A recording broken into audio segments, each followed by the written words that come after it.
நம்மள்கிட்ட அந்த மாதிரி பொருள் இருக்குன்னு சொல்ல, நம்முடைய உள்ளான மனுஷரில் இருதயத்தில் உள்ள காரியங்களை நாம் சோதித்து பார்க்கணும். இதை சோதிப்பதற்கு நிறைய சோதனை சாவடி இருக்குது. இப்போ அதில் நம்ம எல்லாரையும் சோதித்து பார்த்துட்றாங்க.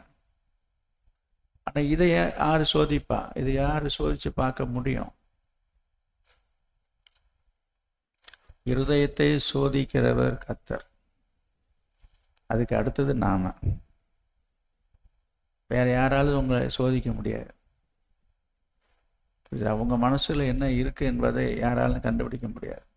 ஒன்று ஆண்டவருக்கு தெரியும், அடுத்தது உங்களுக்கு தெரியும். இந்த ரெண்டு பேரை தவிர யாருக்கும் தெரியாது. யாரும் யார் மனசு இருக்கிறத கண்டுபிடிக்க முடியாது.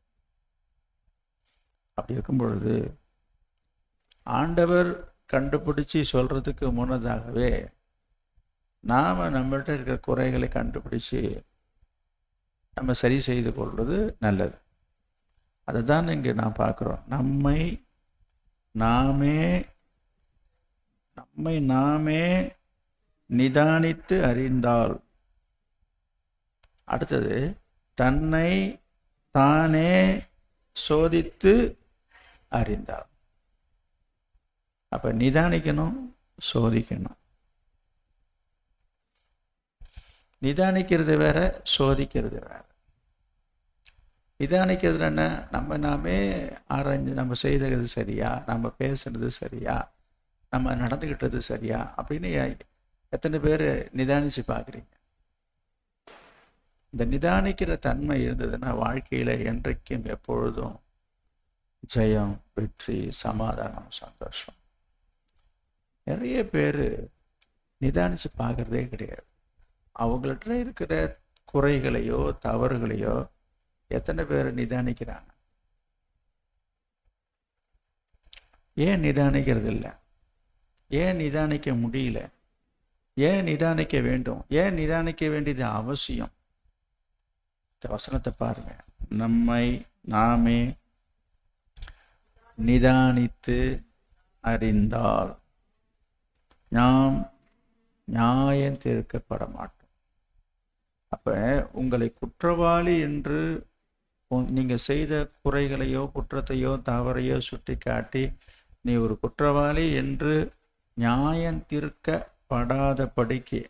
படாமல் இருக்க வேண்டும் என்று சொன்னால், அப்படி ஒரு தீர்ப்பு வருவதற்கு முன்னதாகவே நீங்கள் உங்களை நிதானித்து அறிந்தால் நியாயம் தீர்க்கப்பட மாட்டீங்க. இப்போ ஆண்டவர் எதிர்பார்க்கறது என்னென்னா, இதுலேருந்து முதலாவது உங்களுடைய தவறுகளை தப்பிதங்களை ஒத்துக்கொள்ளுகிற ஒரு மனசு வேணும். நிறைய பேருக்கு தவறை ஒத்துக்கொள்றதாக்கு மனசு வர்றதில்லை. அந்த அளவுக்கு மனசை இடம் கொடுக்கறதில்லை. மனசு வரமாட்டுது. தான் செய்தது தவறு தான் என்கிற ஒத்துக்கொள்ளுகிற மனநிலைமை நிறைய பேருக்கு இல்லாமல் போவதற்கான காரணம் என்ன சொல்ல முடியுமா? ஏன் ஒத்துக்கொள்ள மாட்டாங்க?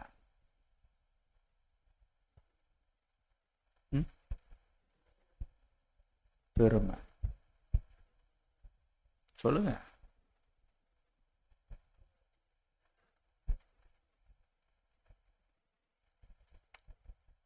வேதநாயகம். இந்த ஃபேன் யாருக்கு ஓடுது? யாருக்கு? உங்களுக்கு. அப்போ தள்ளி வாங்க. ஃபேன் அங்கே போட்டிங்க, உட்காந்துருங்க. தள்ளி உட்காரு. உட்காந்துருக்குது 3 பேர், ஆளுக்கு ஒரு ஃபேனு. திரும்பி பாருங்க. என்னை கேட்டால் இந்த 2 பேரும் வந்துட்டு இந்த ஃபேனை ஆஃப் பண்ணுறது தான் நல்லது. பின்னாடி இருக்க 2 பேரும் கடைசி ஃபேனை ஆஃப் பண்ணிவிட்டு இந்த 2 ஃபேன் ஓடுதில்ல, 2 பேரும் உட்காருங்க. 4 பேருக்கு 4 ஃபேனாக போடுவாங்க. சொல்லுங்க. ஒன்று வாங்க.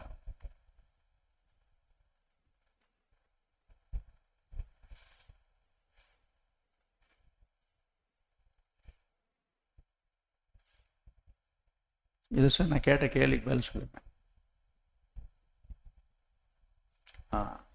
ஏன் சிலர் தங்களுடைய தவறுகளை ஒத்துக்கொள்ள மறுக்கிறதான காரணம் என்னன்னு கேட்டேன். தப்பு நடந்து போச்சுங்க, செய்தது தவறுன்னு தெரியுதுங்க, ஆனால் ஒத்துக்க மாட்றாங்க. ஏன் ஒத்துக்க மாட்றாங்கன்னு கேட்டேன். அதுக்கு சிலர் சொன்னீங்க ஏதோ பெருமை அப்படின்னீங்க. அது ஒரு காரணம்தான்.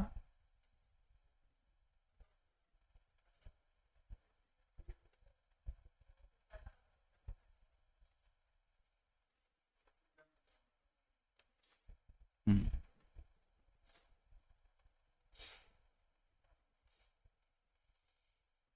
கவனிங்க, நீங்கள் சொல்கிறதெல்லாம் சரியான விட தான். அதை விட முக்கியமான ஒரு காரியம் என்னன்னா,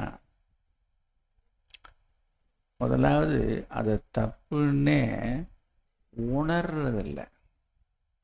எங்க உணர்ந்தாதாங்க ஒத்துப்பாங்க. சொல்கிறது புரியல. உணர்வு வேணும். இங்கே சங்கீதத்தில் 19ஆம் அதிகாரத்தில் 12வது வசனத்தை பாருங்க. படித்தோம்ல சங்கீதம்.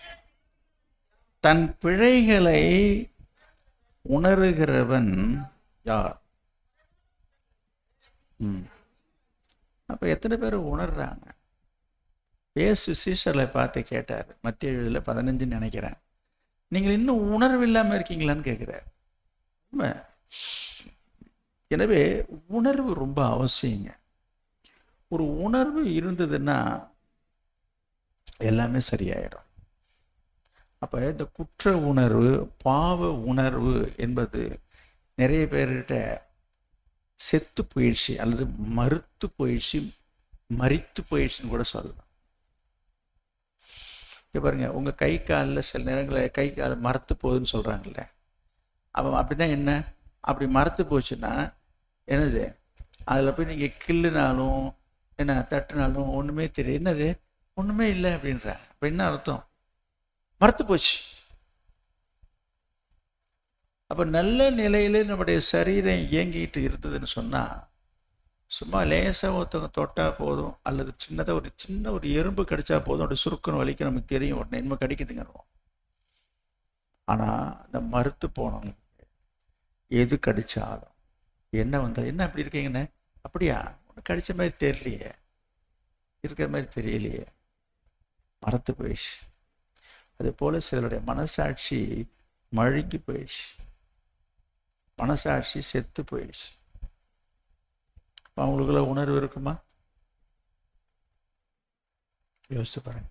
எனவே நான் சொல்ல வந்தது, முதலாவது நம்முடைய தவறுகளை ஒத்துக்கொள்றதுக்கு உணர்ந்தால் தானே ஒத்துக்கொள்ள முடியும். உணரவே மாட்டுறாங்க. நம்ம செய்தது தவறு தான், நம்ம பேசுனது தப்பு தான், நம்ம அங்கே போனது தப்பு தான் அப்படின்றதே என்ன செய்யறதில்லை. அதை உணரவே மாட்டாங்க. உணர்ந்ததுன்னா ஒத்துப்பாங்க. நான் ஒரு நல்ல உதாரணம் சொல்லணும்னா ஆதாம் ஏவாளை தான் சொல்லலாம். ஆதாம் ஏவாள் 2 பேருமே தப்பு செய்துட்டாங்க. ஆனால் கேட்டதுக்கு, ஆண்டவர் கேட்டதுக்கு கேள்விக்கு அவங்க என்ன பதில் சொல்கிறாங்க பாருங்க. எப்போ இந்த மாதிரி பழத்தை சாப்பிட்டியா அப்படின்னா, சாப்பிட்டேன்ற வார்த்தையே வரல பாருங்க. ஆமாம் நான் சாப்பிட்டேன் அப்படி சொல்லவே இல்லை. நீ எனக்கு கொடுத்தீங்கள ஒரு துணை இருக்குன்னு சொன்னி, ஒரு பொம்பளை கொடுத்தீங்களே, அவள் தான் கொடுத்தா. இப்போ யார் கொடுத்தாங்கன்னா கேட்டார். யார் கொடுத்தாங்கன்னா கேட்டார். பழத்தை நீங்கள் சாப்பிட்டீங்களான்னா சாப்பிட்டேன் அப்படி தானே சொல்லணும். இதுக்கு சுற்றி வளைச்சி என்ன பதில், என்ன அர்த்தம்? ஒத்துக்கொள்கிற மனசு இல்லை. திரும்பி அந்த ஏவாள்கிட்ட கேட்குறாரு, நீ இந்த மாதிரி இந்த பழத்தை சாப்பிட்டியான்னு. அதுக்கு அந்த பொம்பளை என்ன சொல்லுது? நாங்கள் சொல்லிச்சு, சொல்ல மாட்டீங்க. அது மேலே பழிய போடுது. அதுதான் என்ன வஞ்சிச்சேன். இப்போ உன்னை யார் வஞ்சித்தது, யார் சொன்னதுன்னு அவர் கேட்டார். சாப்பிட்டேன்னா சாப்பிட்டேன்னு சொல்லணும். அப்போ தான் செய்த தவறை மறைக்கவும் மறுக்கவும் நியாயப்படுத்தவும் பார்க்குறாங்க. இவ்வளோ காரியம் இருக்குங்க. மறைக்கிறாங்க, மறுக்கிறாங்க, நியாயப்படுத்துகிறாங்க. அதாவது தப்பு இல்லைங்கிறத போல கொண்டுட்டு வர பார்க்குறாங்க. இதை தான் ஆண்டவருக்கு ரொம்ப கோபம் வந்துச்சு.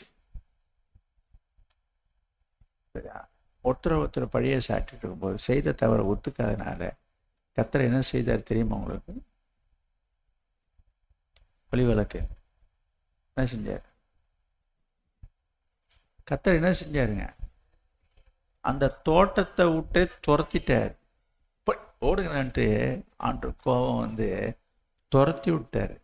அவங்களுக்காகவே உண்டாக்கப்பட்டது தோட்டம். அவங்க இருக்கிறதுக்குன்னு தான் எல்லா வசதியோடு உருவாக்கிட்ட தோட்டத்தை விட்டு துரத்திட்டு இந்த பக்கமே திரும்பி பார்க்காதுன்னு சொல்லி சுடர்லி வீசும் பட்டயத்தை அங்கே வச்சாருன்னு எழுதிருக்குது. திருப்பி தப்பி தவறிங்க உள்ள நுழைஞ்சிடாதீங்க, போங்க. என்ன வேகம் கோபம் இருந்ததுன்னா ஆண்டு அப்படி செய்வார். ஏங்க அவங்களுக்காக தான் இந்த தோட்டத்தை உருவாக்குனாரு.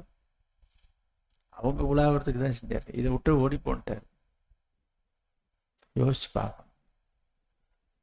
எனவே நமக்கு தேவை என்னன்னா, இந்த நாட்களிலே அந்த நம்மை நாமே நிதானித்து 1 கொரிந்தியர் 2ஆம் அதிகாரம் 14வது வசனம் பாருங்க. 1 கொரிந்தியர் 2ஆம் அதிகாரம் 14வது வசனம் 15.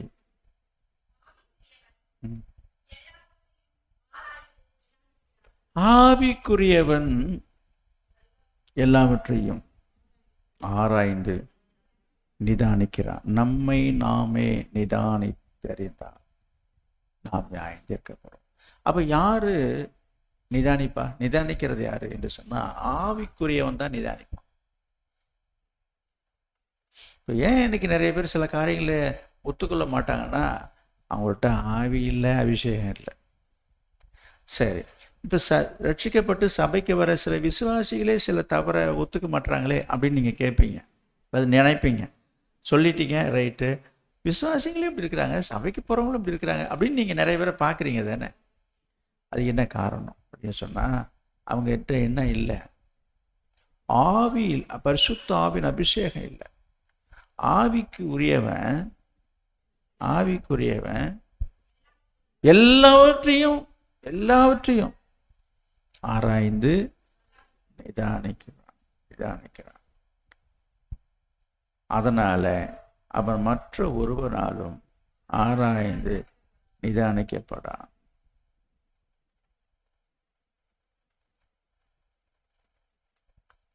ஜென்ம சுவாபம் உள்ள மனுஷனோ 14 பாருங்க. ஜென்ம சுவாபம் உள்ள மனுஷனோ இந்த மாதிரி சத்தியத்தை, இந்த மாதிரி வார்த்தைகளை, ஆவிக்குரியவர்களை ஏற்றுக்கொள்ளணும். இதை நான் ஒத்துக்க மாட்டேன்.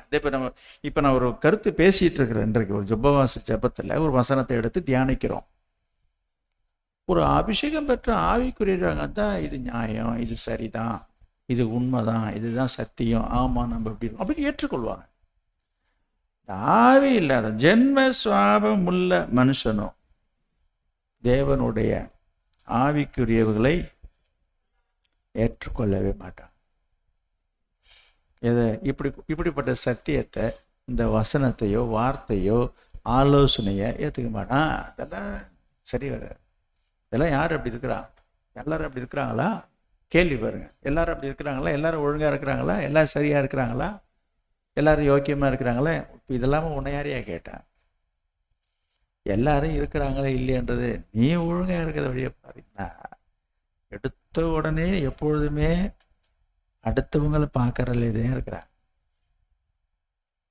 ஆவிக்குரியவைகளை ஏற்றுக்கொள்ள மாட்டான். அவைகள் அவனுக்கு பைத்தியமாக தோணும். இப்போ நம்ம பேசிட்டு இருக்க காரியங்களாம் என்ன ஆகும்? பைத்தியகாரத்தனமாக தான் தோணும். அவைகள் ஆவிக்கு ஏற்ற பிரகாரமாய் ஆராய்ந்து நிதானிக்கப்படுகிறவைகளானதால் அவைகளை அறியவும் மாட்டான். எனவே ஆவிக்குரிய வாழ்க்கைக்கு ரொம்ப ரொம்ப ரொம்ப அவசியமானது. புரியுதா? அவசியம் இல்லாததை, அனாவசியமானதை ஆவியானவருங்க நமக்கு சொல்லிக் கொடுக்க மாட்டார். எனவே நம்ம எத்தனையோ காரியங்களில் நீங்கள் பார்க்குறீங்க, எத்தனையோ விஷயங்களில் நான் பார்க்குறேன். தவற நேரடியாக தவறுன்னு ஒத்துக்கிறவங்க ரொம்ப சொற்பம் இருக்கிறாங்க. நான் இல்லைன்னு சொல்ல மாட்டேன். ஒரு சிலர் இருக்கிறாங்க, ஒரு தவறு செய்துட்டா அது தப்பு தான், நான் செஞ்ச தவறு தான் அப்படின்னு ஒத்துக்கிறாங்க. இன்னும் சில பேர் இருக்கிறாங்க, கொஞ்சம் என்னது அட்வான்ஸாக என்ன சொல்லுவாங்கன்னா, இங்கே பாருங்க, நான் செய்தது தப்பாக இருந்தால் மன்னிச்சிருங்க. இங்கே இந்த வார்த்தையை நான் சொல்கிறத கவனிக்கிறீங்களா? நான் சொன்னது தப்பா இருந்தா மன்னிச்சிருங்க, நான் செஞ்சது தப்பா இருந்தா மன்னிச்சிருங்க. இங்க பாருங்க, நான் நான் பேசுனது நான் செஞ்சது தப்பா இருந்தா நான் மன்னிப்பு கேட்டுக்கிறேன். இந்த வார்த்தையை பாருங்க, இது மாதிரி நிறைய பேர் இருக்கிறாங்க. நான் ஒன்றும் சொல்ல மாட்டேன், இருக்கலாம், அவங்களுக்கு அவ்வளோதான். அதாவது தப்பா இருந்தா அப்படின்னா என்ன அர்த்தம் நீங்க சொல்லுங்களேன்? அப்போ அவங்களுக்கு தப்பா தெரியல, அவங்களுக்கு தப்பா தெரியல. இது யார்கிட்ட சொல்றாங்களோ உங்களுக்கு அது தப்பா தெரிஞ்சதுன்னா என்ன மன்னிச்சிடுங்க. அப்போ உங்களுக்கு தப்பா தெரியலையா, உங்களுக்கு தப்பா தோணலையா, அப்படிதானே அர்த்தம். அதுவும் தவறு, அதுவும் தவறு. அப்போ நம்ம உணரும் போது நமக்கு தெரியுது தப்புன்னு, யோசிச்சு ஆமாம் தவறு தான், நான் செய்து தவறு தான், இது செய்திருக்கக்கூடாது, நான் அப்படி பேசியிருக்கக்கூடாது, தவறு தான். அப்படி நம்ம ஒத்துக்கொள்கிறவங்க தான் ஆவிக்குரியவன். ஆவிக்குரியவன் என்ன செய்வாங்க? ஆவிக்குரியவன் எல்லாவற்றையும் ஆராய்ந்து நிதானிக்கிறான். நம்மை நாமே நிதானித்து அறிந்தார். எனவே இதுக்கு என்ன தேவைன்னு நான் சொன்னேன், பரிசுத்த ஆவியானுடைய அபிஷேகம் நமக்குள்ளே இருந்ததுன்னா நம்ம எப்பொழுதுமே, வேதம் சொல்லுகிறது, தன் பாவங்களை மறைக்கிறவன் வாழ்வடைய மாட்டான், அவைகளை அறிக்கை செய்து விட்டுக்கிடுவனோ இரக்கம் பெறுவான். எனவே தவறுன்னு ஒத்துக்கிறதுனால நம்ம குறைஞ்சிட மாட்டோம். ஆனால் அப்படி நினைக்கிறது காரணமே நம்ம பெருமை ஆவி ஒட்டிக்கிட்டு இருக்கு. அதனால தான் நம்ம என்ன செய்யறதில்ல, ஒத்துக்கொள்கிற ஒரு தன்மை. இங்கே நம்ம சங்கீதத்தில் 19ஆம் அதிகாரத்தில் இப்போ வாசித்தோம், 12வது வசனத்தில், தன் பிழைகளை உணர்கிறவர். யாருடைய பிழை, யாருடைய குறை, யாருடைய தவற பாருங்க. உங்கள்கிட்ட இருக்கிற குறைகளை உணரணும். நிறைய பேர் பொதுவாக அடுத்தவங்கள்ட்ட இருக்கிற குறைய தான் தேடுறாங்க. நம்மள்கிட்ட இருக்கிற குறை என்னன்றதை பார்க்கறது இல்லை. பார்க்கணும் தான் வேதம் சொல்லுகிறது. மற்றவர்கள் நம்முடைய தவறுகளை சுட்டி காட்டும்போது நம்ம கோபப்படக்கூடாது. சில பேர் யாராவது நம்முடைய தவறுகளை சுட்டி காட்டும்போது அவங்க மேலே கோபம் வருது. கவனிங்க, மற்றவர்கள் நம்மிடத்தில் காணப்படுகிற தவறை சொல்லும் பொழுது அந்த தவறு நம்மிடத்தில் இருந்துச்சுன்னா நம்ம கோபப்படாமல் அதை சரிப்படுத்திக்கிறது தான் ஆவிக்குரியவன். இவங்களுக்கு என்ன கோபம் வருதுன்னா, அம்மா என்கிட்ட இருக்குதா, அதுக்கு என்ன இப்போ உண்மையாரு கேட்டா அவங்க ஒன்று சொல்கிறேன், ஒரு திருக்குறள் ஒன்று மறந்து போச்சு. எனக்கு ஒரு திருக்குறள் ஞாபகத்து வருது, அந்த குறள் மறந்து போச்சு. அதாவது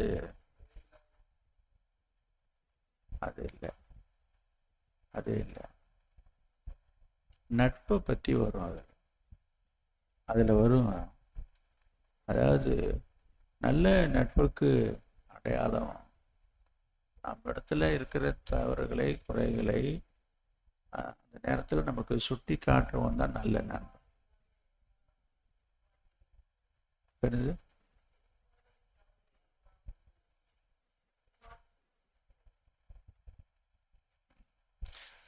இன்னொரு எனக்கு அந்த குரல் நான் மறந்து போச்சு, ஆனால் நல்லா இருக்கும். அது அவங்க தான் உண்மையான நட்பின் அடையாளம்.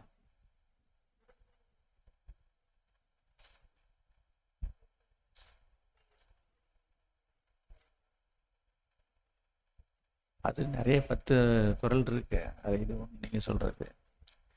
அதாவது நமக்கு அறிவுரை சொல்லி புத்தி சொல்லி நம்மள்கிட்ட இருக்க தவறுகளை சுட்டி காட்டி சொல்கிறவங்க தான் நல்ல நண்பன் என்கிற அர்த்தத்தில் ஒரு திருக்குறள் ஒன்றும் ஞாபகத்திலே வரல எனக்கு.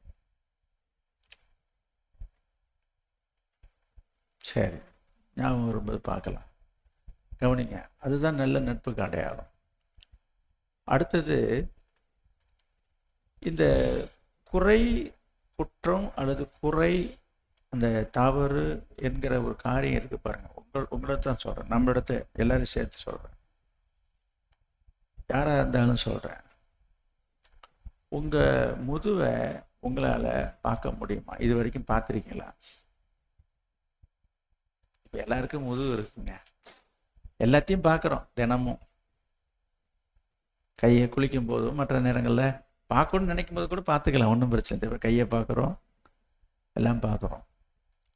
சில நேரங்களில் முகத்தை கூட கண்ணாடியில் பார்த்துக்கிறோம், நம்ம முகத்தை கண்ணாடியில் பார்த்துக்கிறோம். சில இடத்துல ஃபோட்டோ எடுத்து வச்சுட்டு நம்மளே பார்த்துக்கிறோம், நம்மளே பார்த்துக்கிறோம், முகத்தை சொல்கிறோம்.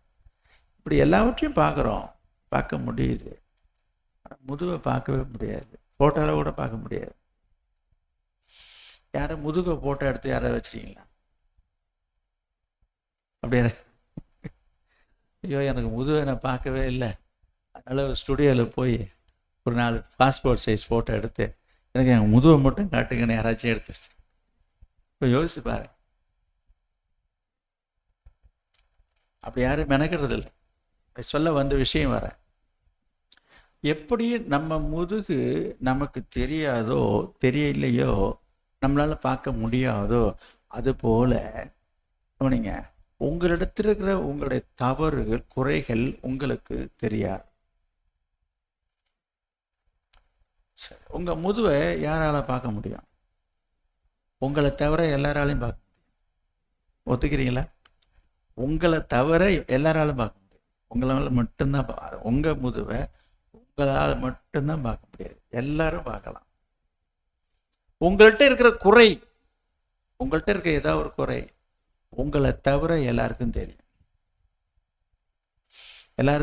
எல்லாரும் பார்க்க முடியும்.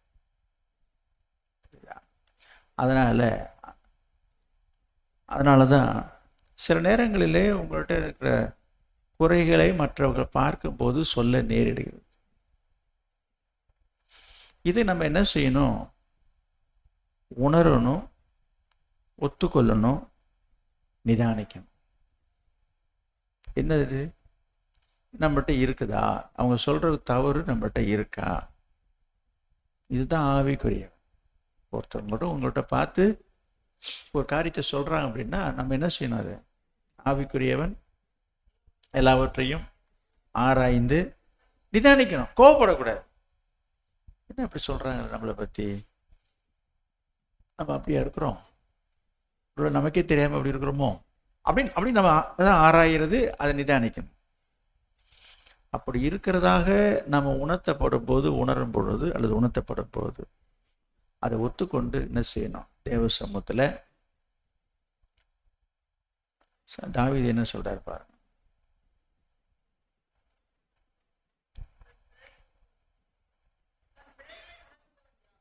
ம்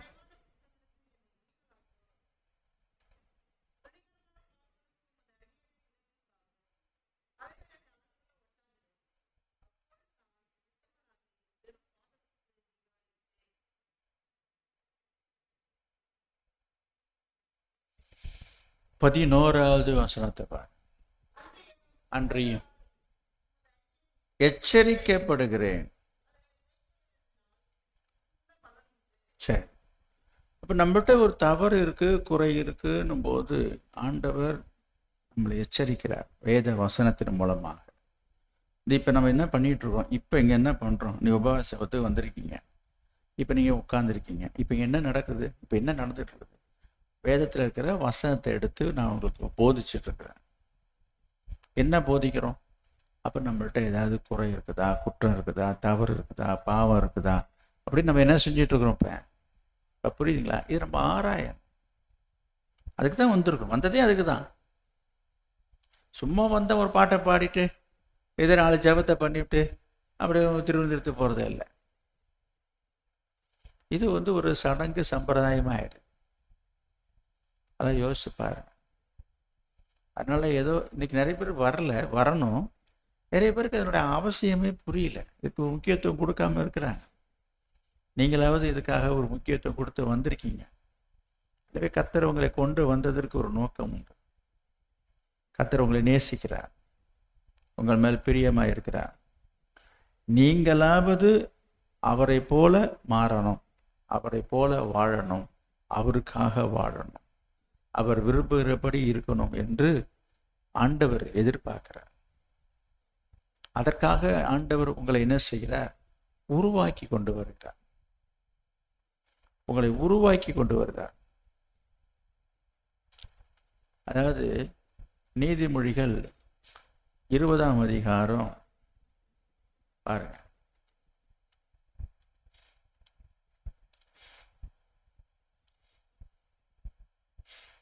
9வது வசனம். என் இருதயத்தை சுத்தமாக்கிட்டேன், என் பாவமற துப்புரவானேன் என்று யாராவது சொல்ல முடியுமா? உட்கார்ந்துருக்கிற நீங்கள் இன்றைக்கு இந்த ஜெபத்துக்கு வந்திருக்கீங்களா? அவங்க சொல்ல முடியுமா? நெஞ்சில் கையை வச்சு சொல்ல முடியுமா? என் இருதயத்தை நான் சுத்தமாக வச்சுருக்கிறேங்க, என் இருதயத்தை நான் சுத்தமாக வச்சுருக்கிறேன் என்று உங்களால் சொல்ல முடியுமா? என் பாவமற துப்புரவானேன் என்று சொல்லத்தக்கவன் யார்? சொல்ல முடியுமா? என்னிடத்துல பாவம் இருந்தது, எல்லாத்தையும் அகற்றிட்டேன், எல்லாத்தையும் நீக்கிட்டேன், நான் இப்போ சுத்தமாக இருக்கிறேன் என்று சொல்ல முடியுமா? முடியுமா? யோசிப்பார். அதனால் ஆண்டவர் விரும்புகிற காரியம் என்னன்னா, இப்படிப்பட்ட ஒரு சுத்தம் உள்ளவராக மாறணும், வாழணும் அப்படின்றது அவருடைய விருப்பம். அதற்காக நம்மளை அவர் என்ன செய்தார்? உருவாக்கி கொண்டு வருகிறார். அப்போ என்ன செய்யணும்? நம்ம ஆராய்ந்து பார்க்கணும், நம்மளை நிதானித்து பார்க்கணும். சரி, இப்போ வேத வசனத்தை படிக்கும் பொழுது, வாசிக்கும் போது, சபையில் சொல்லப்படுகிற சத்தியத்தை கேட்கும் போது நம்ம ஆராய்ந்து பார்க்கணும். இந்த சொல்லப்படுகிற இந்த வசனத்தில் சொல்லப்படுகிற குற்றம் என்னிடத்தில் இருக்குதா, குறை என்று இருக்குதா, அந்த பாவம் என்னிடத்தில் இருக்குதா, நான் அப்படிப்பட்ட சுவாபயமாக இருக்கிறானா அப்படின்னு நீங்கள் நிதானித்து பார்க்கணும். எப்படி நம்ம நிதானித்து பார்க்க முடியும்? சொல்லப்படுகிற வார்த்தையை முதல்ல காது கொடுத்து கேட்டாதானே. உட்காந்துட்டு தூங்கிட்டு இருந்தா சில பேர் ரொம்ப பிரயாசப்பட்டு வந்துடுறாங்க, வந்து இங்கே தான் இலைப்பாடுறாங்க. வருத்தப்பட்டு பாரம் சுமக்கிறவர்களே,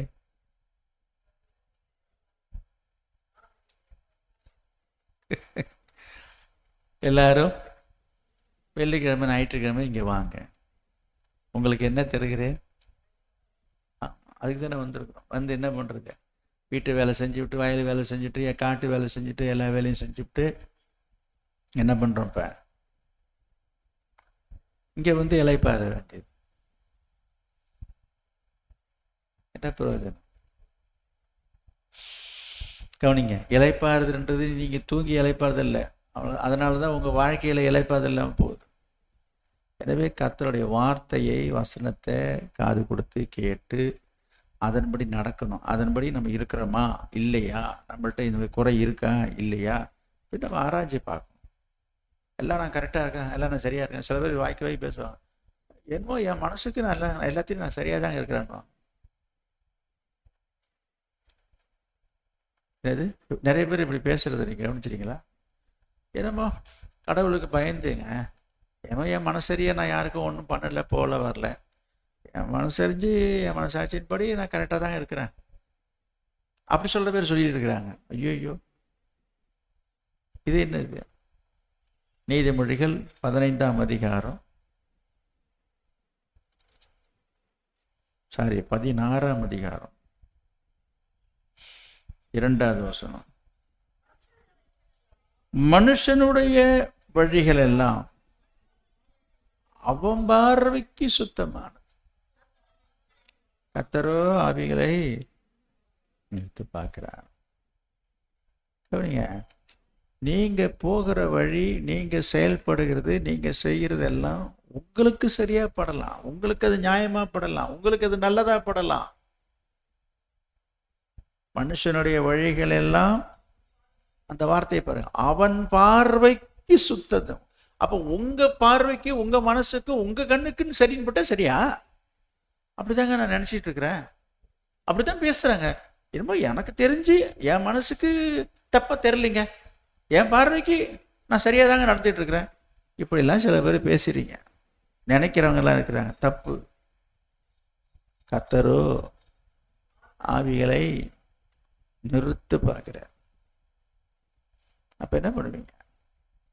அதுவே உங்க மனசுக்கு சரின்னு படுறதெல்லாம் சரியாயிடாது. புரியுதுங்களா? உங்க மனசுல சரின்னு தோன்றதெல்லாம் சரியாயிடாது. எனவே கர்த்தருடைய பார்வையில அது சரியான்னு பார்க்கணும். கர்த்தருடைய பார்வையில நம்ம எங்க பார்க்கறது? அதுக்கு தான் வேத வசனம். நீங்க செய்த காரியம் சரியா தவறா என்பதை வேத வசனத்துக்கு முன்பாக வச்சு பார்த்தாதான் இது சரியா அது தவறான்னு தெரியும். உங்க மனசுல தோன்றதெல்லாம் சரியாயிடாது.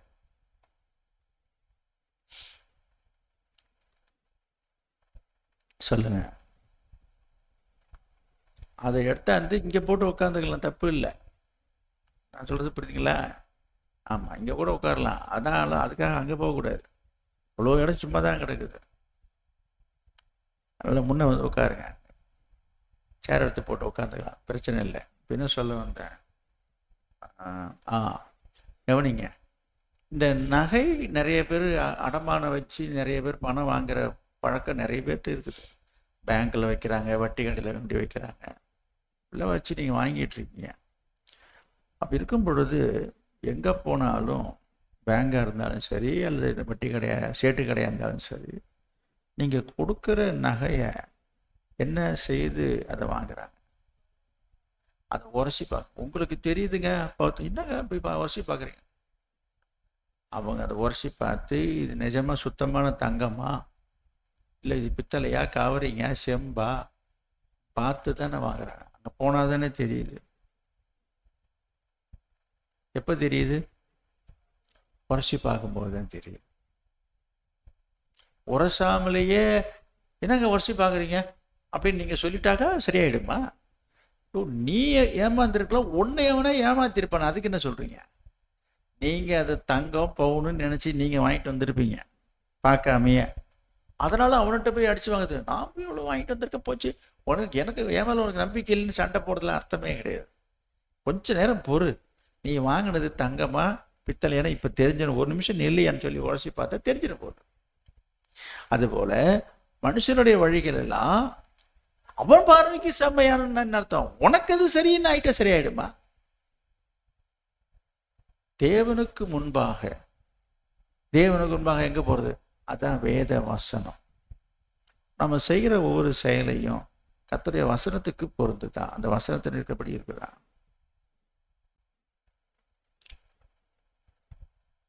ஏசாயா தீர்க்கதரிசன புஸ்தகம் 5ஆம் அதிகாரம்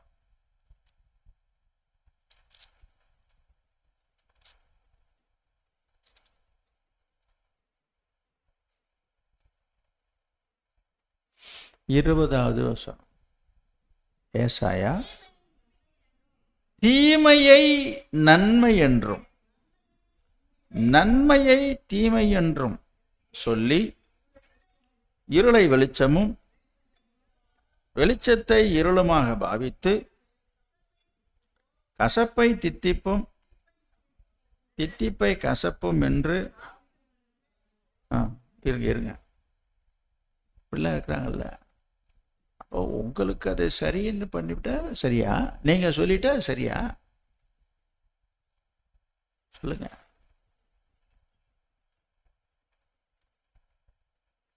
இருபத்தி 21.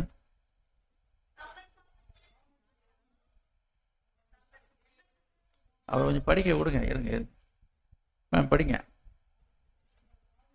தங்கள் பார்வைக்கு ஞானிகளும் தங்கள் எண்ணத்துக்கு புத்திமான்களுமாய். என்னது? நீங்கள் நல்லா தெளிவாக திரும்பவும் நல்லா படிச்சு நித்தியானிச்சு படிங்க.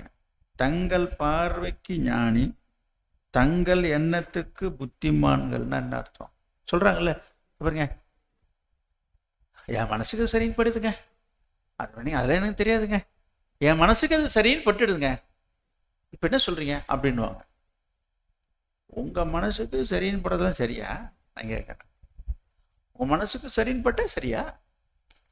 தங்கள் பார்வைக்கு ஞானிகளும் தங்கள் எண்ணத்துக்கு புத்திமான்களுமாய் இருக்கிறவங்களுக்கு ஐயோன்னா ஆபத்து. அதனால் உங்களுக்கு தான் எல்லாம் தெரியும்னு நீங்கள் நினைக்கக்கூடாது. உங்களை தான் நீங்கள் புத்திசாலி நீங்கள் நினச்சிக்கக்கூடாது, ரொம்ப பெரிய புத்திசாலி நினச்சிக்கக்கூடாது. நமக்கு தெரிஞ்ச அளவுக்கு நமக்கு தான் எல்லாம் திறமை இருக்குன்னுலாம் நினைக்கக்கூடாது. அந்த நினப்பில் தான் சில பேர் நம்ம செய்யறதெல்லாம் கரெக்டு, நான் இப்போ என்ன பண்ணிட்டேன், அங்கே நான் செஞ்சது தப்பா, நான் செய்தது தவறா அப்படின்றாங்க. பாருங்க, உங்கள் பார்வைக்கு நீங்கள் செய்யறது வேணால் உங்களுக்கு சரியாக படலாம், உங்களுக்கு என்ன சரியாக படலாம். தேவனுடைய பார்வையிலே கர்த்தர் எப்படி பார்க்குறாருன்னு யோசிச்சு பாருங்க. நான் உங்களுக்கு சொல்கிறேன், அன்பாக சொல்கிறேன், எதை செய்தாலும் நான் உங்களுக்கு சொல்கிறேன், ஆண்டவருக்கு முன்னால் அதை வச்சு பாருங்கன்னு சொல்கிறேன். நீங்கள் ஒரு காரியம் செய்கிறீங்க, அதை கர்த்தருக்கு முன்பாக வச்சு பாருங்கன்னா, ஏசுனார் போட்டோ ஒன்று வச்சு அது பின்னால் கொண்டுட்டு போய் எல்லாம் இலை போட்டு வைக்கிறதா வச்சு பார்க்குறது? சொல்லுங்க.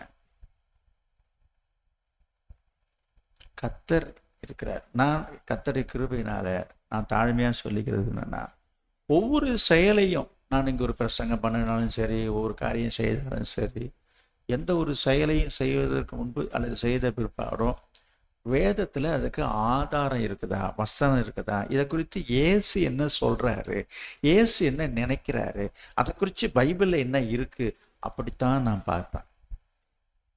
ஏதோ சும்மா என் மனசில் நினைக்கிறது தோன்றதெல்லாம் நான் சொல்கிறது கிடையாது.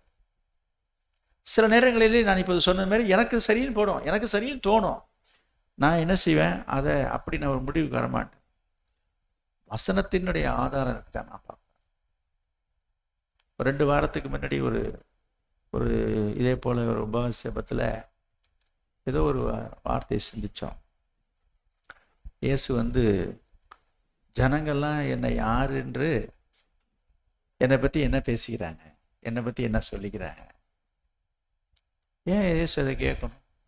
அதுதான் சொல்ல வந்தேன். அதை பற்றி ஒரு தடவை நம்ம தியானித்தோம். அப்போ இது போல் எண்ணங்கள் எனக்குள்ளே வரும்.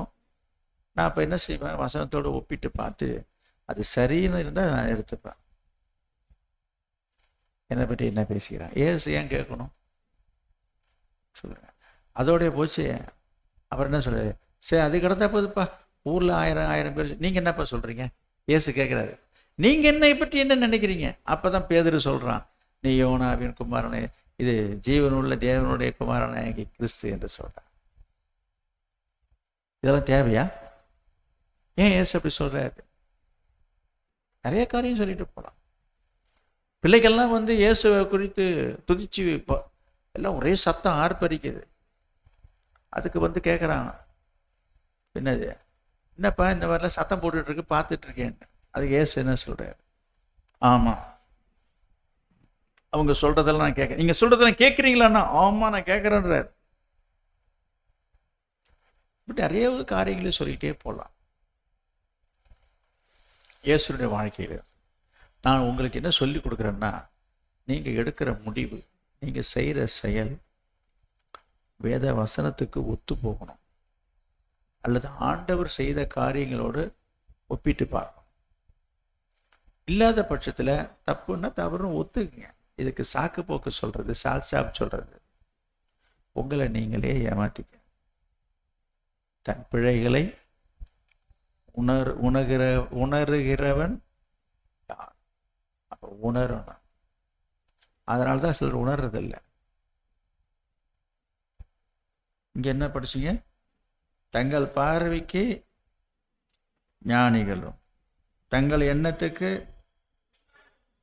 இருக்கிறவங்களுக்கு ஐயோ. அப்போ நிறைய பேர் நிறைய காரியங்களை பேசிட்டு செய்துட்டு இதில் என்ன தப்பு இருக்குது பாருங்க, இப்படிலாம் செய்திட்டீங்களே. அப்போ என்ன காரணன்றதை நான் கண்டுபிடிச்சிட்டேன். அவங்க ஒழுங்காக முழுசாக பைபிளையை படிக்கவே இல்லை, ஒரு தடவை கூட படிக்கலை. அதனால தான் அவங்க பேசிகிட்டு இருக்காங்க. இதுதான் உண்மை. நம்ம சபை விசுவாசிகள் நிறைய பேருக்கு ஒரு தடவை கூட முழு பைபிளை படிக்க கிடையாது. எல்லாரையும் நான் சொல்லலை, ஒரு சிலர் படிச்சிருக்காங்க. படித்தவங்களுக்கு ஞாபகம் வர மாட்டேது, படிச்சுட்டா எல்லாமே ஞாபகம் இருக்குமா என்ன? அதனால் அவங்க செய்கிற செயல்பாடுகள் சில தவறுனே தெரிய மாட்டுது. இதெல்லாம் ஒரு தப்பா, இதெல்லாம் ஒரு குற்றமா, இதெல்லாம் ஒரு பாவமா, இதெல்லாம் எதுக்கிறதெல்லாம் இப்படி பேசிட்டு இருக்காரு. சரி, அப்போ உங்களுக்கு தான் தெரியல, தெரிஞ்சவங்க சொல்கிறத கேட்கணும்ல. அப்போ ஆண்டவரை என்ன செய்கிறாருன்னா, நான் முன்னே சொன்னேன், உங்கள் உங்களுக்கு தெரியாது. அப்போ உங்கள்கிட்ட இருக்கிற தவறுகள் குறைகளே உங்களுக்கு தெரியல என்பதற்காக தான், அதை எடுத்து சொல்வதற்காக சபையை ஆண்டு வைத்திருக்கிறார்.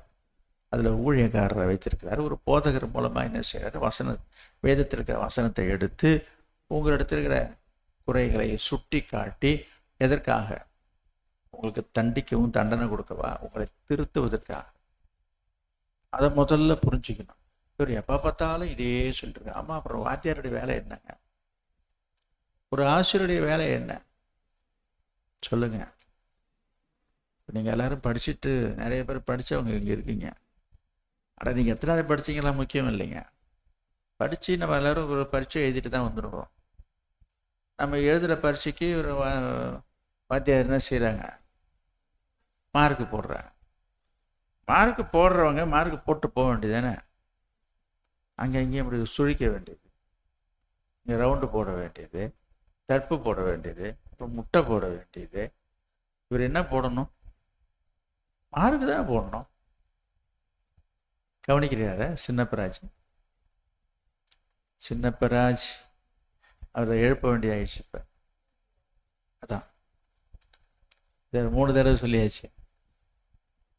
தட்டுங்க, தூக்கம் வந்துடுச்சா? கவனிங்க.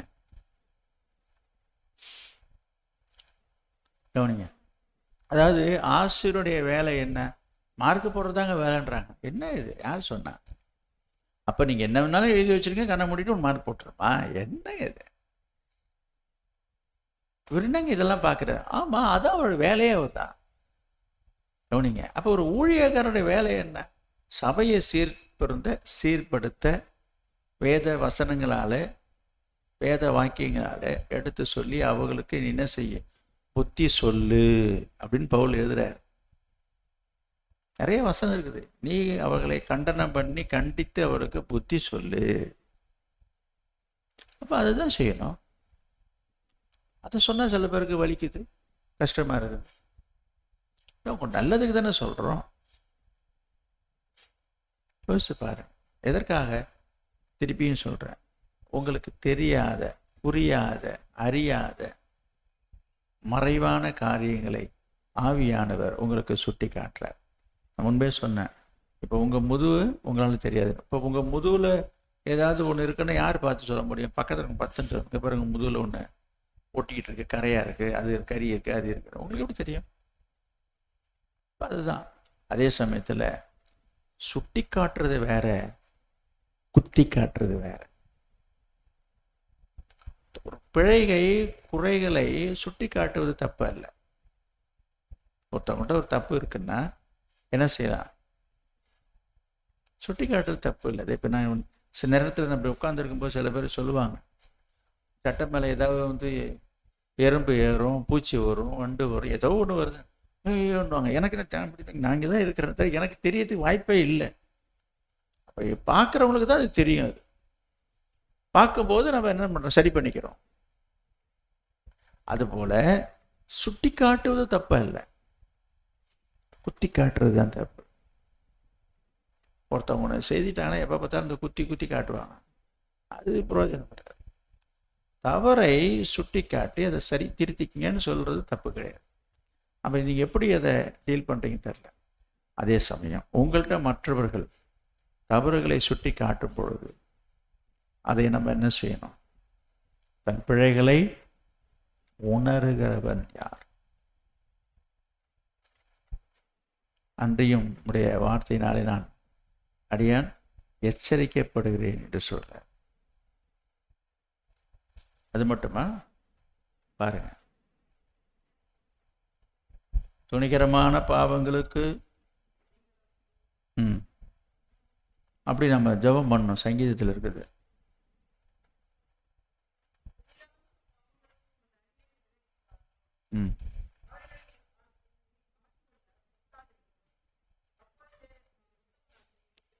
இப்படி நாம ஜெபிக்கணும்னு சொல்ல வந்தேன். கவனிங்க, இப்படி இது போல நம்மளுடைய ஜெபம் அப்படி இருக்கணும், அப்படி நம்ம ஜெபிக்கணுன்றது தான் நான் சொல்ல வந்தது.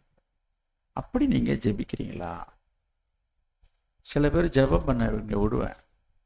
ஆண்டவரே என் பாவத்தெல்லாம் மன்னிச்சிடும். ஆண்டவரே அவன் பாவத்தை மன்னிச்சிருவாரா? இதான் பாவ அறிக்கையா? இதான் பாவ அறிக்கையா? என் செஞ்ச பாவத்தெல்லாம் மன்னிச்சிடும் அவர். அங்கே ஒரு கோயிலுக்கு போகிறவங்க ஒன்று சொல்லுவாங்க, அறிந்தும் அறியாமலும் தெரிந்தும் தெரியாமலும் புரிந்தும் புரியாமலும். என்னது? அதுக்கு மேலே எனக்கு தெரியலைங்க. நல்லா இருக்குது வார்த்தை. அதுமாரி இதெல்லாம் சும்மா, இதெல்லாம் ஏமாத்து வேலை. அதனால அதுதான் இங்கே சொல்கிறேன், நம் தன் பிழைகளை உணர்கிறவன். எனவே உங்கள் பிழையை நீங்கள் தான் உணரணும், ஒத்துக்கணும், அதை அறிக்கை செய்யணும், அதுக்காக வருந்தணும். வருத்தப்படுறீங்களா? ஏசாயால இப்போ படித்தோம், தங்கள் எண்ணத்துக்கு புத்திமான்களுமாய் இருக்கிறவருக்கு ஐயோ. எனவே உங்கள் மனசுக்கு நீங்கள் ரொம்ப நல்லவங்க நீங்கள் நினச்சிட்டு இருந்தீங்கன்னா உனக்கு ஆபத்துன்னு சொல்கிறார். உன்னையே நீ புத்திமான்னு நினச்சிக்காத, உங்களையே நீங்கள் புத்திமான் என்று எண்ணாதிரீங்கன்னு வசனம் இருக்குது. அப்படி நினைக்கக்கூடாது. நான் சொல்கிறேன், தேவ சமூகத்தில் தேவனுக்கு முன்பாக நம்மளை தாழ்த்தி நம்ம சொன்னது சரியா, செய்தது சரியா, நம்ம பேசுனது சரியா யோசிக்கணும். நான் இன்றைக்கு கூட ஒரு ஜெபத்தில் ஒரு காரியத்தை பார்த்தோம். ஒரு உதாரணத்துக்கு ஒன்று சொல்லி நம்ம முடிப்போம். சங்கீதம்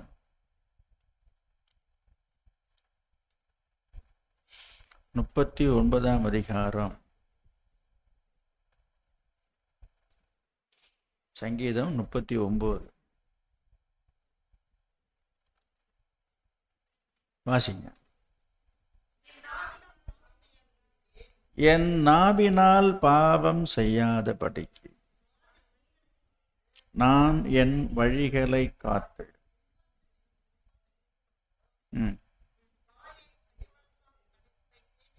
என் வாயை கடிவாளத்தால் அடக்கி வைப்பேன் என்றேன். நான் மௌனமாகி ஊமையனாயிருந்தேன், நலமானதையும் பேசாமல் இருந்தேன். ஆனாலும் என் துக்கம் அதிகரித்தது, என் இருதயம் எனக்குள்ளே அனல் கொண்டது.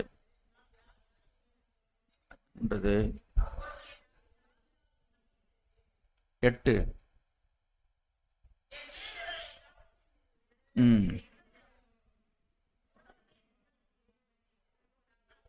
சரி. என் மீறுதல்கள் எல்லாவற்றிலிருந்து என்னை விடு. இது சொல்றது யாரு? சொன்னது யார்? தாவீது. தாவீது அப்படின்னா மீறிட்டார் அவரு. யோசிப்பா. அப்படி எழுதுறாரு, அப்படி ஜெபிக்கிறாரு, அப்படி சொல்றாரு. அதோடைய வச்சு நம்ம படித்தோம், என் நாவினால் பாவம் செய்யாதபடிக்கு என் வாயை கடிவாளத்தால் அடக்கி வைப்பேன். நான் என்ன கேட்குறேன் உங்களை பார்த்து, தாவீது அப்படின்னா அவ்வளோ பெரிய ஒரு வாயாடியா? சொல்லுங்க.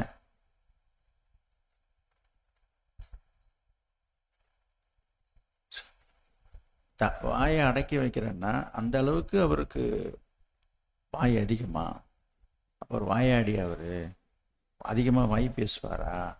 அது கடிவாளம் போட்டு வாயை அடக்கி வச்சேன்றார். அந்த அளவுக்கு அடங்காதவரா அவர்? சொல்லுங்க. சட்டையில் பட்டன் இல்லையா? இல்லையா? ஊக்கு போட்டுங்க.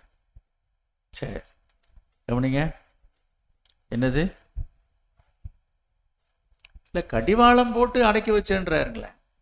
கடிவாளம் யாருக்கு போடுவான்? குதிரைக்கு. கரெக்டு, குதிரைக்கு தான் கடிவாளம் போடுவாங்க. எதுக்கு கடிவாளம் போடுறாங்கன்னா, அது கடிவாளம் போட்டால் தான் அது அடங்கும். அது இல்லைன்னா அடங்க முடியாது. மாட்டுக்கெல்லாம் பார்த்தீங்கன்னா மூக்கணாங்கயிறு போடுவாங்க. எதுக்கு?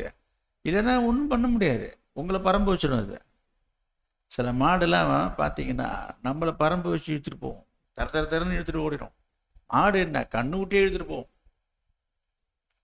சில நேரங்களில் இந்த மாடு பால் கறக்கும் போதுங்க, கொஞ்சம் கண்ணுக்குட்டி கொஞ்சம் வளர்ந்துருச்சுன்னு வைங்களேன், அந்த பாலை கறக்கிறதுக்கு முன்னாடி இந்த கண்ணுக்குட்டி ஊட்ட வச்சு அப்புறம் இழுத்து கட்டிட்டு பால் கறக்கிறது தானே உங்களுக்கு தெரியும் இல்லையா, பழக்கம். இந்த கண்ணுக்குட்டியை இழுக்கவே முடியாதுங்க. அதெல்லாம் உங்களுக்கு தெரியுமான்னு தெரியல. நாங்களாம் இருந்திருக்கிறோம், நான்லாம் பாலெலாம் கறந்துருக்கிறேன்.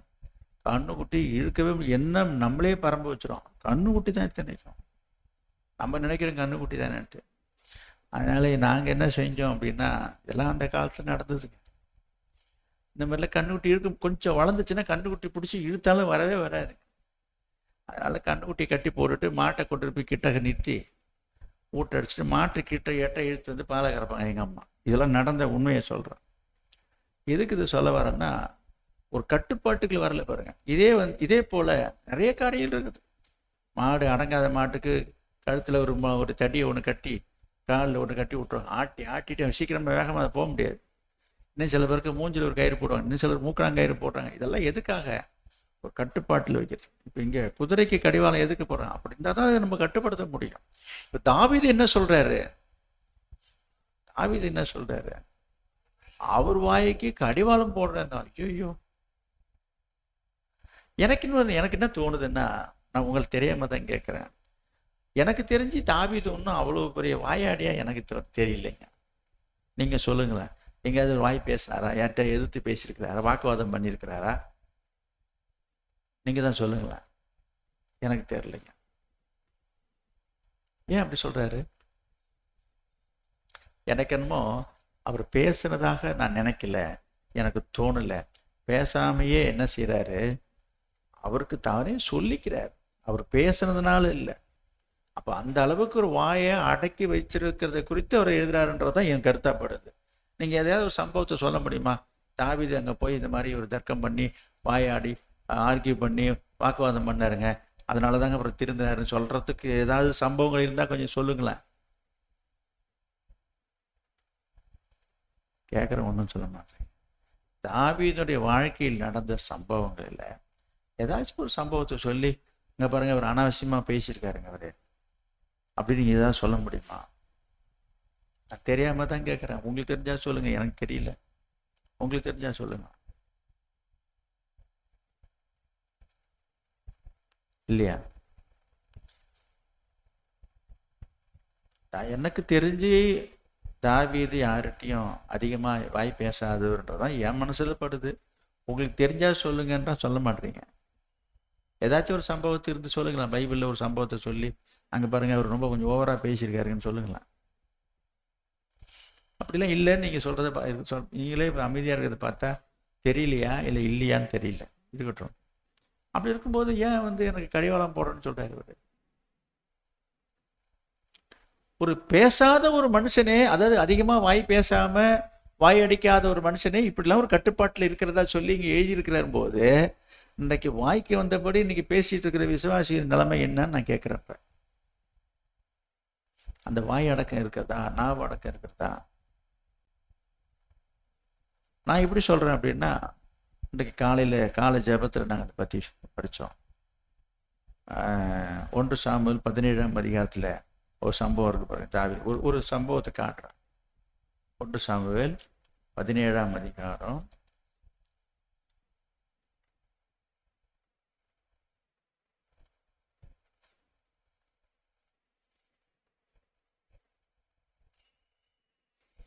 28வது வசனம். ம்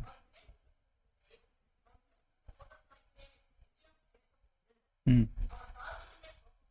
ம்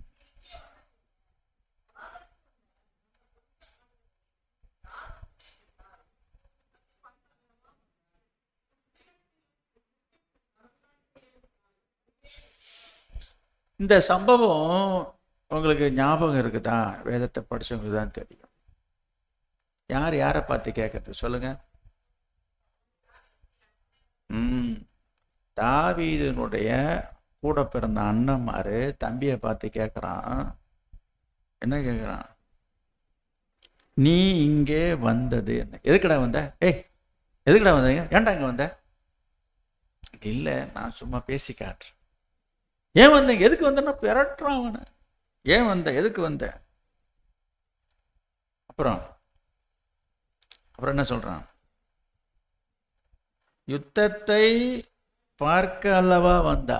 நீ வேடிக்கை பார்க்க தானே வந்த, ஊர் சுற்றி வேடிக்கை பார்க்க தானே வந்த. ஒழுங்கா சொல்லு. நீ எங்க எதுக்கு வந்த? எதுக்குடா வந்த? ஏன் வந்தீங்க? என்னத்துக்கு வந்திருக்க? வேடிக்கை பார்க்க வந்திருக்கியா? அப்படின்னு பிடிச்சி திட்டுறான். நீங்க யோசிச்சு பாருங்களேன். அதோடைய போச்சு. தெரியுண்டா அழுத்தம் அமுக்கெல்லாம் அழுத்தம். ஆணவம் பிடிச்சான், அவங்காரம் பிடிச்சான், இருமாக பிடிச்சவன். எதுக்கு வந்திருக்குன்னு எனக்கு தெரியுண்டா. உன் இருதயத்தின் அகங்காரத்தை நான் இது இப்படி இல்லாமல் வார்த்தை பேசுவாங்க. நான் உங்களை கேட்குறேன், தாவீது எதுக்கு வந்தானே உங்களுக்கு தெரியுமா? நீங்கள் சொல்லாதீங்க, இங்கே யாராவது சொல்கிறீங்களா பார்ப்போம். தாவீது எதுக்கு இப்போ இந்த இடத்துல வந்து அம்மா பேச்சு வாங்கிட்டு கிடக்குறான்? சொல்லுங்க, இருங்க, நீங்கள் சொல்லுங்க. இந்த பக்கம் யாராவது சொல்லுங்க. கரெக்ட். நிறைய பேருக்கு தெரியல போல்றேன். கவனிங்க, எதுக்கு இந்த இடத்துக்கு நீங்கள் கூட நினைப்பான், ஆமாம் அவன் கேட்கறது கரெக்டு தானே, இவன் அங்கே போனா அப்படின்னு நீங்கள் நினச்சிட்டு இருப்பீங்க. இப்போ நான் சொல்கிறேன் பாருங்க, 18ஆம் வசனம் இருக்கு பாருங்க, இது 17 இருக்கு பாருங்க.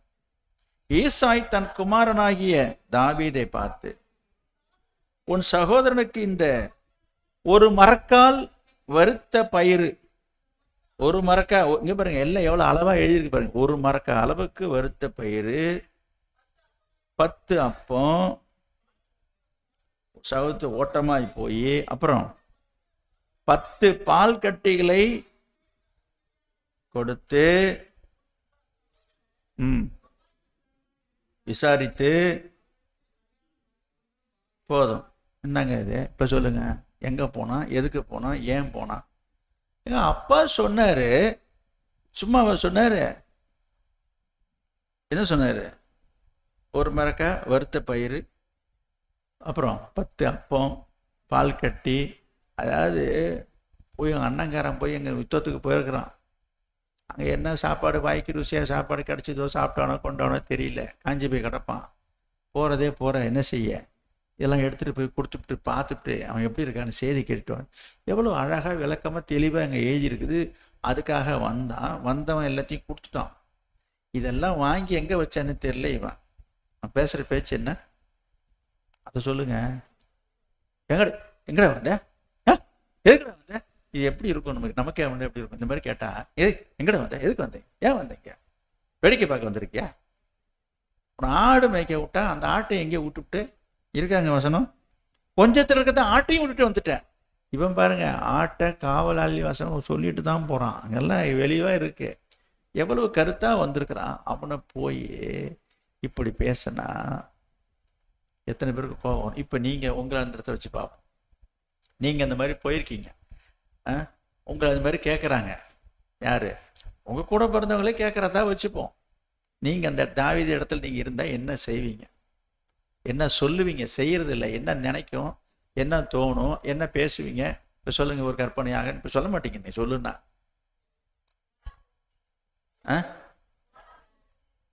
போனா போதா, கோபம் வரும். அப்புறம் என்னது சொல்லுங்க, என்ன சொல்ல வரும்?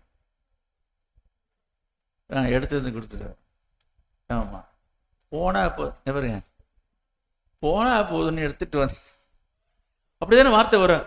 போனா போதுன்னு எடுத்துட்டு வந்து இன்னும் என்ன பேசுற நீ? நான் போய் உனக்கு போய் எடுத்துட்டு வந்தேன் பாரு. இந்த வார்த்தையெல்லாம் வரும். இப்படித்தான் நம்ம பேச தோணும். அப்பா சொன்னாரேன்னு எடுத்துட்டு வந்தேன். நான் போக மாட்டேன்னு தான் சொன்னேன். அப்பா தான் என்ன பண்ண, வற்புறுத்தி கட்டாயப்படுத்தி போய் அண்ணனுக்கு கொடுத்துட்டு வர. அண்ணன் சரி, ஐயோ பாவம் அண்ணங்காரன் போய் கிடக்குறான்னு எடுத்துட்டு வந்தாக்க என்ன ஒரே முடியாட்டா பேசுற, என்ன விரட்டி பார்க்குறியா, என்ன நினச்சிட்டு இருக்கிறீங்க? நான் சொல்றது என்னது? இப்போ சண்டை வரும். வாக்குவாதம், கோபம் வரும். இப்படி தானே வரணும். ஏன்னா தாவீது பக்கம் நியாயம் இருக்குங்க.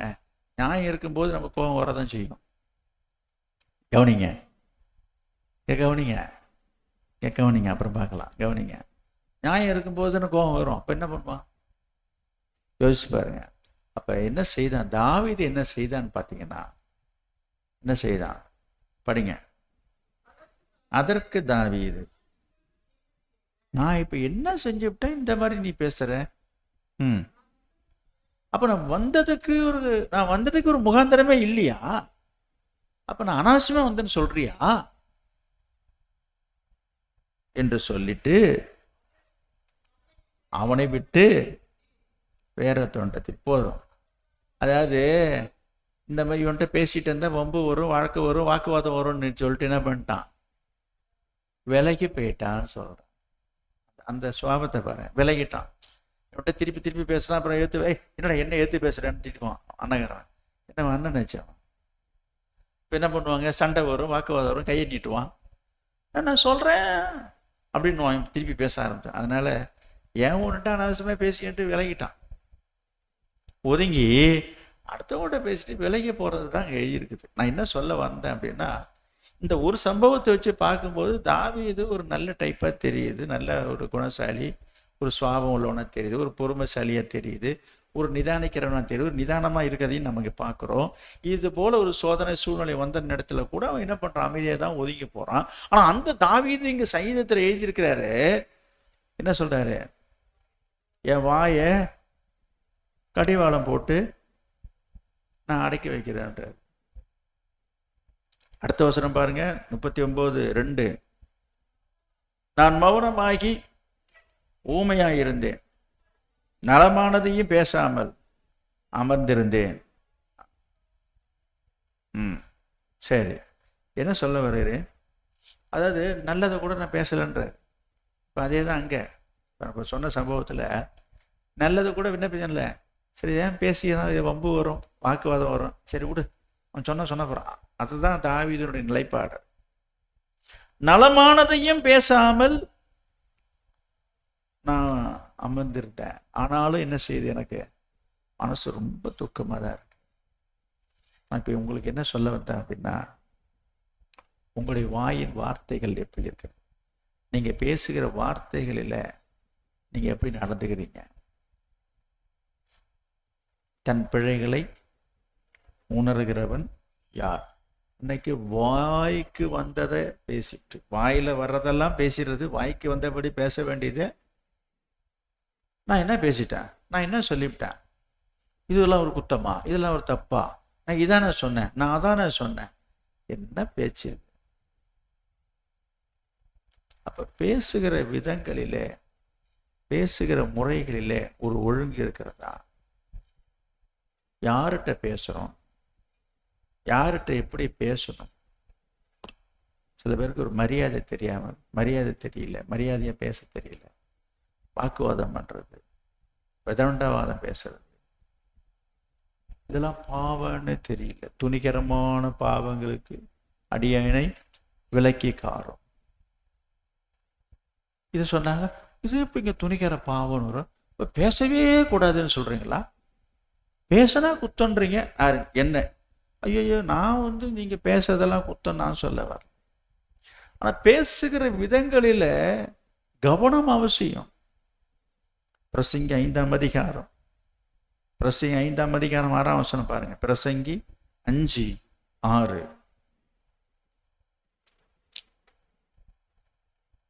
2ஆம் வசனம் படிங்க. 5:2 படிங்க.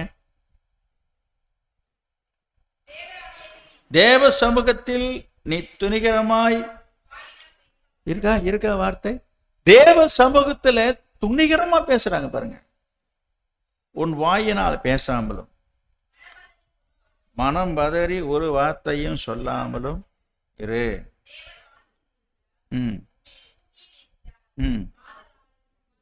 உன் வார்த்தை சுருக்கமா இருக்கணும். வளன்னு பேசுறீங்க, வாய்க்கு வந்தபடி பேசுறது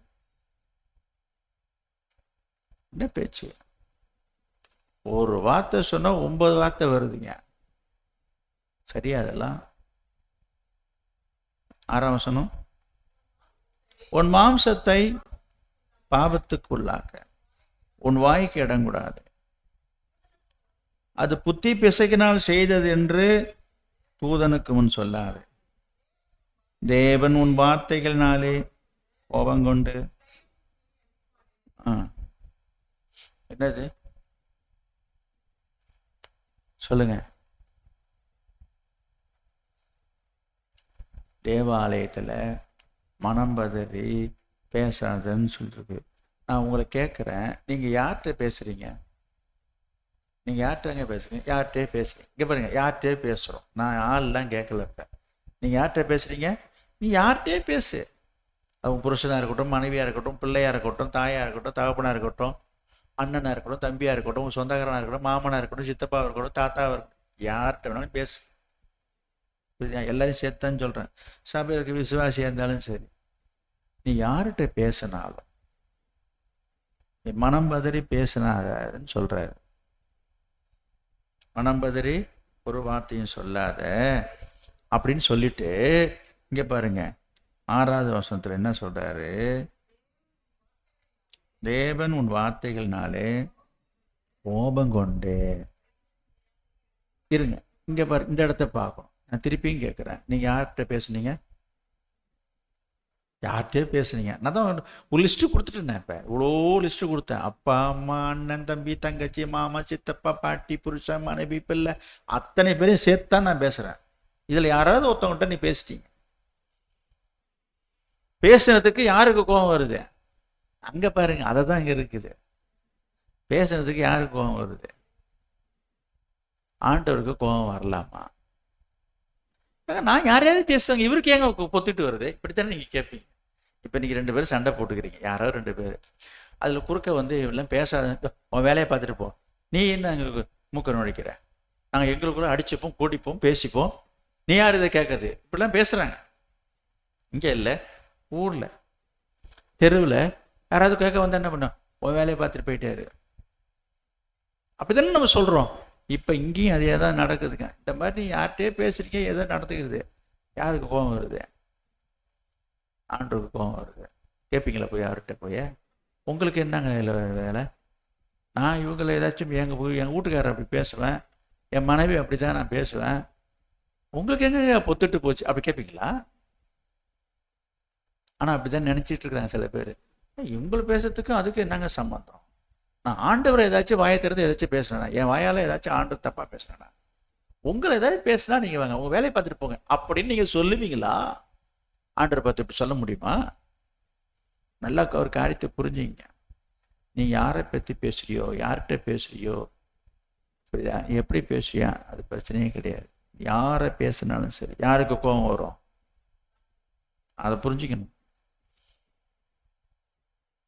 யாரை வேணாலும் பேசு, ஆண்டவருக்கு கோபம் வரும். இருக்கு வசனம், தேவன் உன் வார்த்தைகளினாலே கோபம் கொண்டு உன் கையின் கிரியையை, அப்போ நீ செய்கிறதெல்லாம் எப்படி வாய்க்கும்?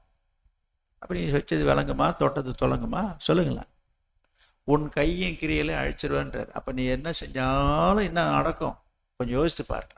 நீ எது செய்தாலும் உன் கையின் கிரியத்தில் ஆண்டவர் அழிச்சிட்டே இருப்பேன்றார். இது சாபம் இல்லையா? கேட்டால் நான் எங்களுக்குள்ள பேசிக்கிறோம், அவங்களுக்குள்ள, அவரே பரவாயில்லன்னு விட்டு போறாருங்க. இப்போ அடுத்தது எப்படி? நிர்மலா தானே பேர். அப்போ செபம் இப்பயும் ஆரம்பிச்சு பாருங்க. தட்டுங்க, ஓங்கி ஒன்று தட்டுங்க. செய்ய மாட்டீங்களே? பலகாரம் சொல்லின்னு வச்சா என்ன? கவனி. இப்போ இந்த பேசுறத விஷயத்தை சொல்கிறேன். பண்ண கவனிங்க. இப்போ நிர்மலா பக்கத்தில் யார் இருக்குது? ஆமாம், கவனி. ஒரு உதாரணத்துக்கு சொல்கிறேன். என்ன ஒன்றாலும் பேசுதுங்க. சரி, போனால் போது நம்ம ஒலி விளக்கு தானேன்ட்டு என்ன பண்ணிடுறாங்க, இவங்க கம்முன்னு போயிடுறாங்க. இப்போ என்ன சொல்லலாம்? நிர்மலா என்ன சொல்லுது? நான் எம்மா பேசினாலும் அவன் வாங்கிட்டு போவாங்க, அதெல்லாம் ஒன்றும் பேச மாட்டான், அவங்களே கம்முன்னு போயிட்டாங்க, இவரு தான் பேசுகிறார். அப்படி தானே நீங்கள் நினைப்பீங்க. அதைத்தான் நான் சொல்கிறேன். அவங்களே அமைதியாக போனாலும் ஆண்டவர் என்ன செய்ய மாட்டார். அதை புரிஞ்சுக்கணும். நீங்கள் யாரை பேசுகிறீங்களோ அவங்க ஒரு வேளை பொறுமையாக இருக்கலாம், அமைதியாக இருக்கலாம், கண்டுக்காமல் போகலாம், கோவப்படாமல் கூட இருக்கலாம். நீங்கள் நினச்சிட்டு இருக்கலாம், அவருக்கே கோவம் வரல, இவருக்கு ஏன் கோவம் வருது அப்படின்னு நீங்கள் நினைக்கலாம். ஆமாம், அவங்களுக்கு கோவம் வராது தான். யாருக்கு கோவம் வரும்? வசனத்தை பாருங்க. அப்படி அவருக்கு ஏன் கோவம் வரணும்னு நான் உங்களை கேட்குறேன். இப்போ இந்த வசனத்தின்படி ஏங்க யாராவது பேசிட்டு போனால் போகிறாங்க, இவர் ஏங்க அதில் தலையிடுறாரு? ஏன் அவருக்கு கோவம் வருது? அதனால் நீங்கள் எல்லாம் யோசிச்சு பாரு. நம்ம யாரையும் என்ன செய்யக்கூடாது. அதனால தான் தாவீது எப்படி சொல்கிறாருன்னா, அப்படிப்பட்ட தாவீதே இப்படி சொல்லி ஜெபிக்கிறார். அப்படி பேசாத ஒரு நபரே நான் பேச மாட்டேன்றாரு, நான் அமைதியாக இருப்பேன்றாரு, பொறுமையாக இருக்கிறேன்றாரு, நான் நாவினால் பாவம் செய்யாதபடிக்கு நான் அடக்கிட்டேன்றாரு, இப்படிலாம் சொல்கிறாரு, எழுதுறாரு, எழுதி வச்சிருக்கிறாரு. இதெல்லாம் படிச்சுட்டு நீங்கள் பாட்டுக்கு வாயடிச்சுட்டு உட்காந்தா என்ன அர்த்தம்? அதெல்லாம் நியாயப்படுத்திட்டு உட்காந்தா என்ன அர்த்தம்? அது நியாயப்படுத்தலாமா? தன் பிழைகளை உணர்கிறவன் யார்? அப்போ இதெல்லாம் ஒரு தவறு, பாவம் என்று உணராம ஆவிக்குரியவன் எல்லாவற்றையும் ஆராய்ந்து நிதானிக்கிறான். ஆவிக்குரியவன் இதெல்லாத்தையும் நினைச்சு பார்த்து, ஆமாம் பேசுறதுலாம் தப்பு தான், பேசியிருக்க கூடாது தான். இப்படி நீங்கள் உணர்வடைந்து ஒத்துக்கொண்டு ஒப்புரவாகி அறிக்கை செய்து நம்மை நாமே நிதானித்து அறிந்தால் நாம் நியாயம் தீர்க்கப்பட மாட்டோம். நம்மை நாமே சோதித்தறிந்து இந்த பாத்திரத்தில் பானம் பண்ணணும். யோசிப்பார். இது நான் ஒன்று தான் சொல்லியிருக்கிறேன், எல்லாத்தையும் இப்போ சொல்ல முடியாது. இது போல் எத்தனையோ காரியங்கள் உங்கள் மனசுக்குள்ளே மறைஞ்சிருக்குது. என்ன எதுக்காக இதை கொண்டு வந்தேன்னா, அப்போ வேத வசனத்தினுடைய வெளிச்சத்தில் வச்சு பார்க்கும்போது தான் அது தப்புன்னே தெரியுது. அது வரைக்கும் நமக்கு தெரியல. ஒரு பொருள் இருக்கு, இது தங்கமா பித்தளையா என்றது உரசி பார்த்தாதானே தெரியும். மின்னுவதெல்லாம் பொண்ணல்லன்னு சொல்லுவாங்க. அதுபோல பார்க்கறதுக்கு தங்கம் போல இருக்கலாம், அது உண்மையான தங்கமா இல்லது போலியான்றதை என்ன செய்யலாம்? உரசி பார்த்தா தான் தெரியும். கடையில் ரொம்ப சீப்பாக வந்துருச்சுங்க, 10 ரூபாயிலேருந்து 100 ரூபாய் வரைக்கும் வந்துருச்சுங்க. பார்க்கறதுக்கு கோல்டு மாரியே தான் இருக்குது, பவுன் மாரியே கலரில் தான் இருக்குது, சாயம் துவச்சி கொடுத்துட்றோம். 10 நாள் சாயம் வெளுத்துருது, அது வேற விஷயம். பார்க்கறதுக்கு அப்படி தானே தெரியுது. எப்போ இது உண்மையான தங்கமா இல்லைன்றது உரசி பார்த்தா தெரிஞ்சிடும். அப்போ உங்களை நான் சொல்கிறது, நீங்கள் செய்கிற செயல்பாடுகள் சொல்கிறேன், வேத வசனத்தில் வச்சு உரசி பார்த்தீங்கன்னா தான் நீங்கள் செஞ்சதெல்லாம் சரியான்றது தெரியும். அது வரைக்கும் அது உங்கள் மனசில் எப்படி தோணும்? மனுஷனுடைய வழிகள்லாம் அவன் பார்வைக்கு அது உனக்கு சரின்னு தான் தோணும். எனக்கு இன்னும் தப்பாக தெரியலைங்க, என் மனசு தப்பாக படலைங்கன்றே சொல்லிட்டு தான் இருப்பீங்க. யோசித்து பாருங்க, சொல்லுங்க. கர்த்தரோ ஆவிகளை நிறுத்து பார்க்குறார். அப்போ மனசில் இருக்கிற எண்ணங்கள் எல்லாம் நிறுத்து, எடை போட்டு பார்ப்பார். நிறுத்து பார்க்குறதுனா என்ன அர்த்தம்? எடை மிஷினில் வச்சு நிறுத்து பார்க்குறாரு. அவன் மனசில் என்ன இருக்குது இன்றைக்கி உங்களை ஆராய்ச்சி பாருங்க. என்ன செய்ய போனோம்? இப்போ நம்ம தாவீதை போல் நம்ம அறிக்கையிட்டு ஜெபிக்கணும், உங்கள் பிழைகளை உணரணும், ஒத்துக்கொள்ளணும், அறிக்கை விடணும். ரொம்ப அவசியம் இல்லையா? இது போல் இன்னும் என்னென்ன காரியங்களிலே நீங்கள் குறைவு பட்டிருக்கின்றது எனக்கு தெரியாது. நான் இப்போ ஒன்று தான் சொல்லிருக்கிறேன், பேசுகிறத வார்த்தையை பற்றி தான் பேசியிருக்கிறேன். இன்னும் எத்தனையோ காரியங்கள் இருக்குது. அப்போ எல்லா காரியங்களிலும் நம்ம சரியாக இருக்கிறோமா? யாக்கோபு 3ஆம் அதிகாரம் 2ஆம் வசனம்.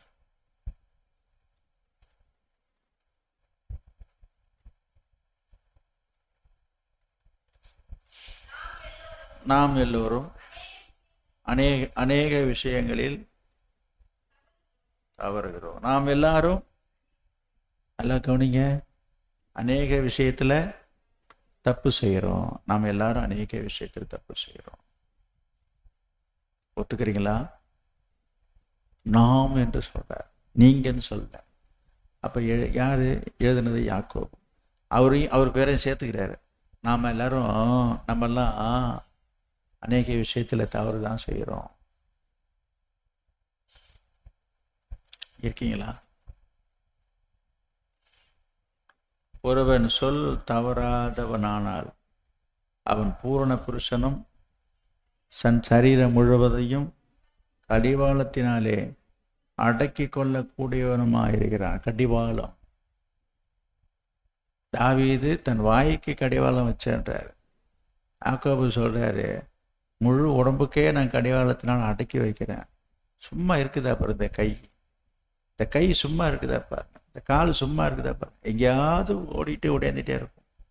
இந்த கை சும்மா இருக்குதா பாரு, எதையாவது செஞ்சிட்டே இருக்கும். கண்ணு சும்மா இருக்குதா பாரு, எதையாவது பார்த்துட்டு இருக்கும், கண்டதை பார்த்துட்டு இருக்கும். காது சும்மா இருக்குதா பாரு, தேவையில்லாத வெட்டி பேச்சு வீண் பேச்செல்லாம் கேட்டுட்டு உட்காந்துருக்கும்.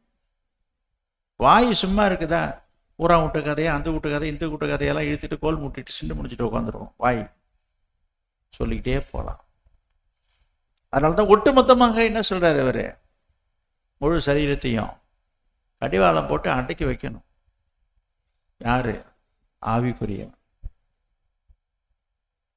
அப்பதான் நம்ம ஜெயம் பெற முடியும், ஜெயம் பெற்ற ஒரு வாழ்க்கை வாழ முடியும். இது நமக்கு அவசியம், இது நமக்கு தேவை. இப்ப நீங்க ஆராய்ச்சி பாருங்க, நீங்க ஆராய்ச்சி பார்ப்பீங்களா? நான் கொஞ்சம் நேரம் உங்களை டைம் தரேன், உங்களை நிதானிச்சு பாருங்க, உங்களை ஆராய்ச்சி பாருங்க. உங்களுடைய பேச்சு, உங்களுடைய செயல்பாடுல எப்படி இருக்கீங்க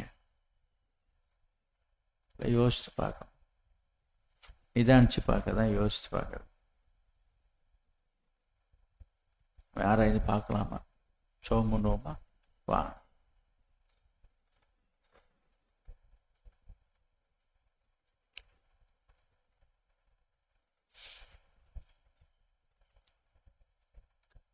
தாவே என்னை ஆராய்ந்து அறிந்து இருக்கின்றீர். தாவே என்னை ஆராய்ந்து அறிந்து இருக்கின்றீர். உட்காருதலையும் எழுதலையும், உட்காருதலையும் எழுதலையும் அறிந்து இருக்கின்றீர்.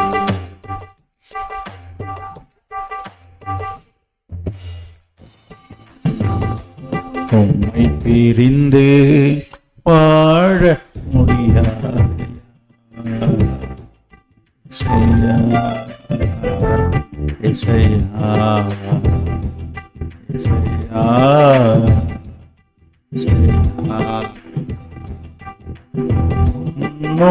பின்னோ என்னை நெருக்கி உன் கரம் வைக்கின்ற